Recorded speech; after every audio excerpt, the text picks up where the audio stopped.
Middle east में तनाव बढ़ता जा रहा है। इजराइल और ईरान के बाद अब इराक के मिलिट्री बेस पर जोरदार हमला किया गया है। शक की सुई इजराइल की तरफ घूमती दिख रही है।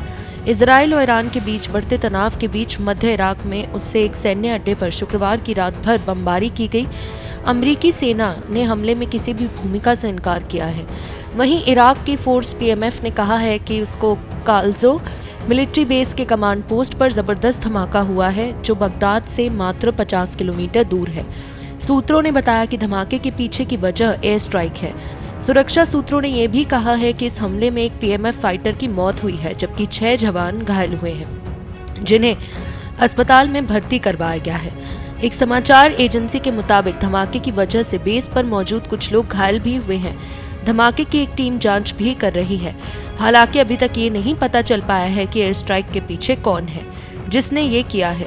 वहीं अमेरिका की तरफ से कहा गया है कि इराक में किसी भी तरह की अमेरिकी सैन्य गतिविधि नहीं की गई है। कैल्जो बेस कैंप पर हुए विस्फोट में एक व्यक्ति की मौत हो गई, जबकि 8 घायल हो गए। एएफपी के आंतरिक मंत्रालय ने बताया कि पूर्व ईरान समर्थक अर्धसैनिक समूह हशेद अल शाबी बेस पर तैनात है। हशद अल शाबी के एक बयान में कहा गया है कि रात भर के हमले में काफी नुकसान हुआ है। यह अब इराक के सुरक्षा बलों का हिस्सा है।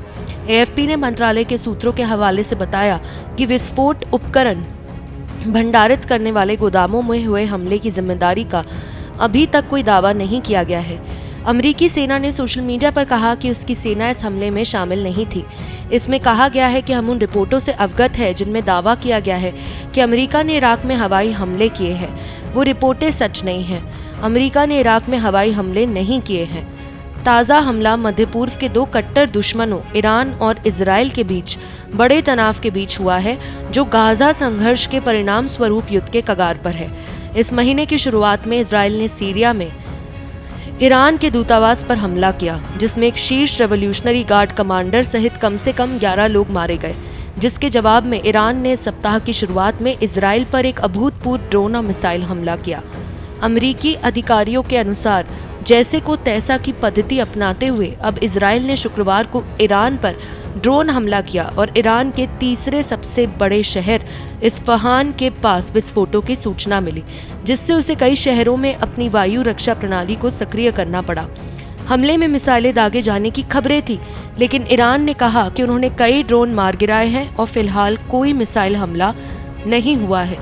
स्पेशल रिपोर्ट पत्रिका टीवी।